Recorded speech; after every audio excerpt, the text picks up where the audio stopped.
Hern of Oklahoma, Joseph Morelle of New York, and Mary Gay Scanlon of Pennsylvania. We'll show you that swearing in now.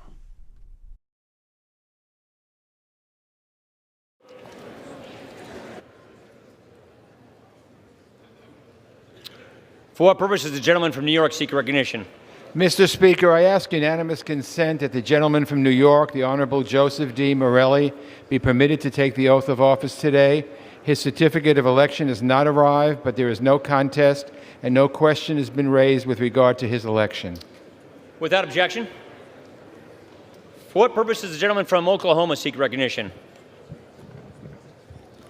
Mr. Speaker, I ask unanimous consent that the gentleman from Oklahoma, the Honorable Kevin Hern, be permitted to take the oath of office today. His certificate of election has not arrived, but there is no contest and no question has been raised with regard to his election.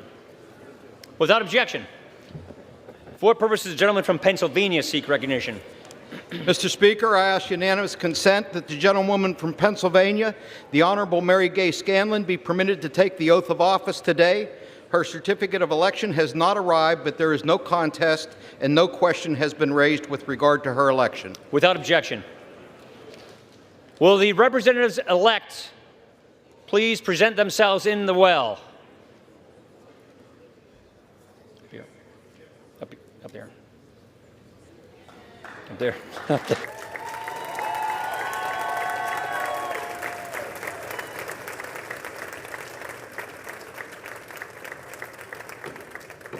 Members will rise, and the representatives-elect will please raise their right hands.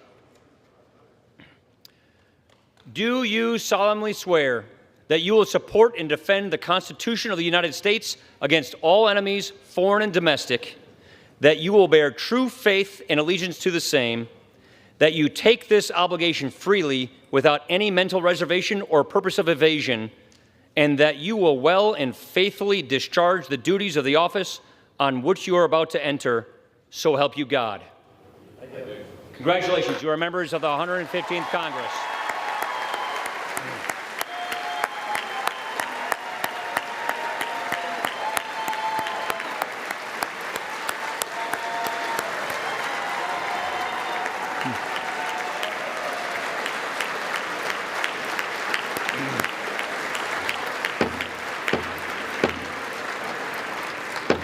Without objection, the gentleman from New York, Mr. Engel, is recognized for 1 minute. The House will be in order. Shh. Thank you, Mr. Speaker.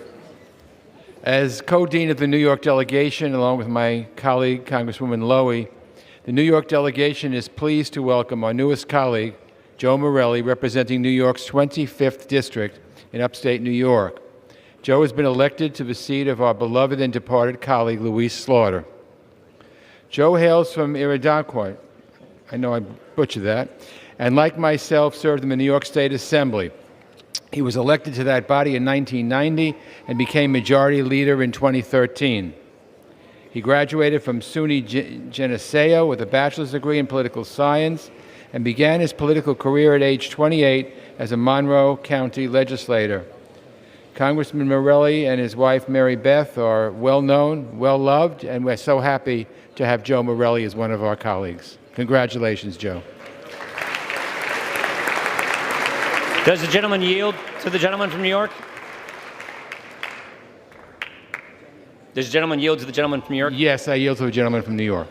The gentleman from New York is recognized. Thank you, Mr. Speaker, colleagues.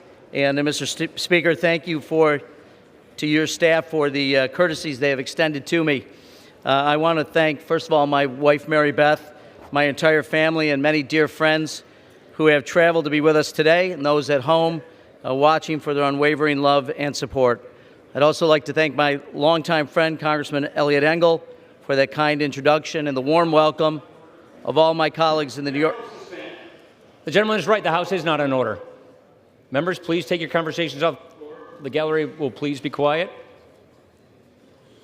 I want to thank my longtime friend, Congressman. Gentleman, hold on. Gentleman's recognized. No. Gentleman may proceed. Yes, thank you, sir.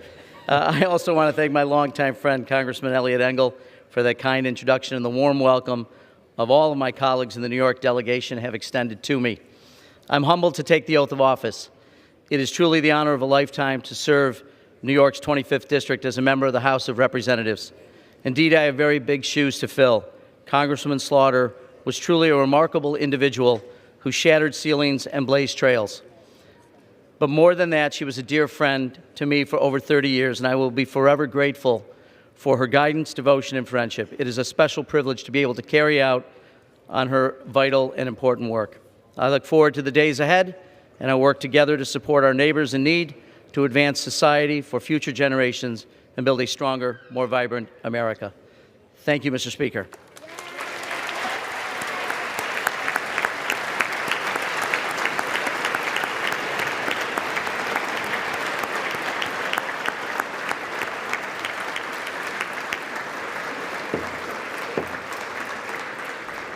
House will return to order. There are two more. House will return to order. Shh. The gentleman from Oklahoma is recognized for 1 minute. Thank you, Mr. Speaker. My colleagues, it is a tremendous pleasure today to introduce our newest colleague from Tulsa, Oklahoma, the great 1st District of Oklahoma. Having been a special election baby myself a long time ago, the pressure, the significance of our colleagues when they stand before you in the unique way that they're sworn in is tremendous. So the advice that I've given Congressman Hern, I'll try and practice myself. Brevity.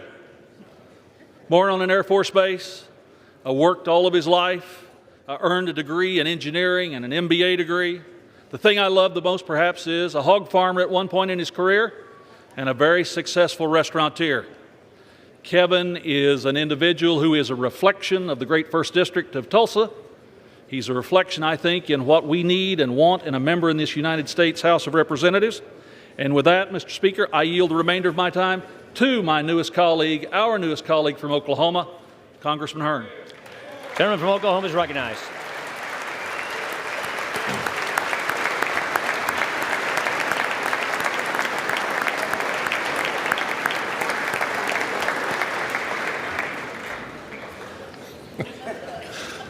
Mr. Speaker, Mr. Speaker, members of this esteemed body, it is my honor to represent the citizens of Oklahoma's 1st Congressional District. I want to first thank my wife, Tammy, of 25 years, who I would not be here today without her. My oldest son, Kelby, is here with his wife, Dana, and my youngest son, Caden, is here. I also want to thank my colleagues from Oklahoma who have gone above and beyond in welcoming me to this body. Congressman Lucas, Congressman Cole, Congressman Russell, Congressman Mullen. I cannot thank you enough. The most recent advice they gave me was to keep this very brief. So brief I will be. I have lived the American dream, growing up without running water to now serving my great country and fellow Oklahomans in Congress. Now, we as a body need to work together to make sure that that dream can be achieved by so many generations to come. So let's get to work. Thank you.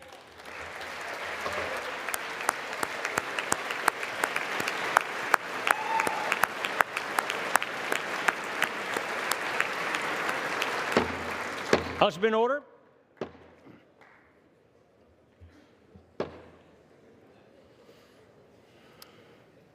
Gentleman from Pennsylvania is recognized for 1 minute. Thank you, and I would invite all of my Pennsylvania colleagues to come up and join me if you like. Mr. Speaker, as the Dean of Pennsylvania's congressional delegation, it is my great pleasure to welcome our newest colleague.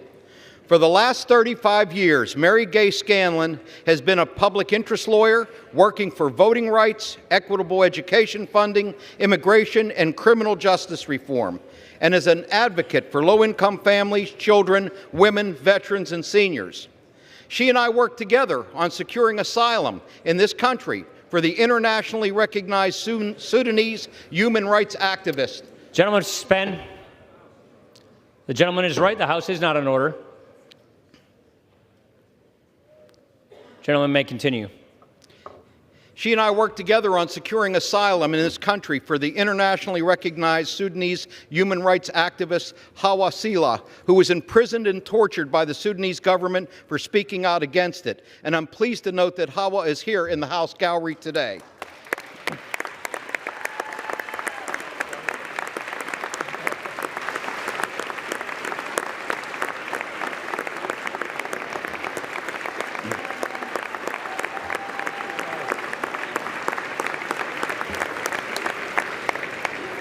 Mary Gay's career reflects her deep commitment to aiding and giving back to her community. She has worked tirelessly to help those in need in Pennsylvania, and she now plans to continue that work at the national level here in Congress. I'm happy to welcome such a dedicated individual to this body. I know we all look forward to working with her and our colleagues in the Pennsylvania delegation to serve the Commonwealth and this great nation. And I would like to yield to the senior Republican member of the delegation, Representative Thompson, for some remarks also. Thank you, Congressman. Well, I just want, obviously, on behalf of our entire delegation, Republicans and Democrats both, we welcome our new colleague to this chamber and look forward to serving with her, and we're just pleased to have her here. Thank you. Colleagues, Mary Gay Scanlon.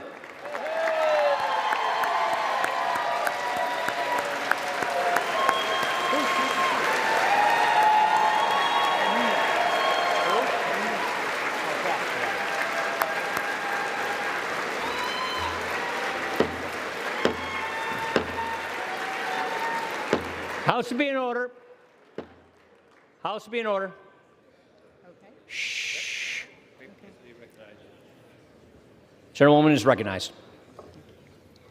Mr. Speaker, members of the 115th Congress, I'm honored to have this opportunity to serve our country. I chose tonight to be sworn in on our Constitution, a document that begins with our uniquely American creed, "We the people."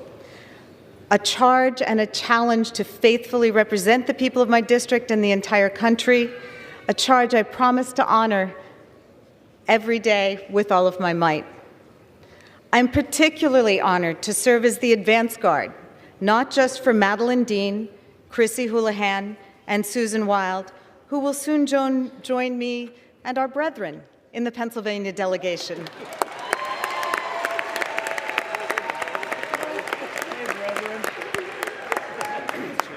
But also as an advance guard for the army of new members who will join us for the 116th Congress, a Congress that may look substantially different than the one we see today. I'm eager to continue doing the work that we, the people, entrust to the equal branches of this government to ensure that fairness, civility, and opportunity are available to all, and to right the wrongs that hold far too many back, to make sure that the people get a fair shake, whether in their jobs, in our classrooms, in the courts, or in the voting booth, to treat others with civility, particularly here in our nation's capital, as we work in service to the people of this great country, to ensure opportunity and safeguard the world we pass on to the next generation. I promise to continue fighting for the underserved, for children and families, for seniors and veterans, to bend the arc of justice for those in need, for students like those on my mock trial team from Constitution High School in Philadelphia, who are the next generation of civic leaders, for veterans like Bob in media or Pixie in Philadelphia, who want assurance that their benefits will not be treated as simply a line item in our budgets, for families like Malcolm's in Chester, whose lives have been forever changed by gun violence, and for my friend Hawa Salah, a human rights activist from Darfur, who was forced to flee her homeland after her advocacy for oppressed people led to her kidnapping and torture by her own government. I'm eager to continue this work right here with all of you. Finally, I'm grateful to the voters, to my friends and family, particularly my husband, Mark, for believing in me, and I hope that I make you proud. Thank you.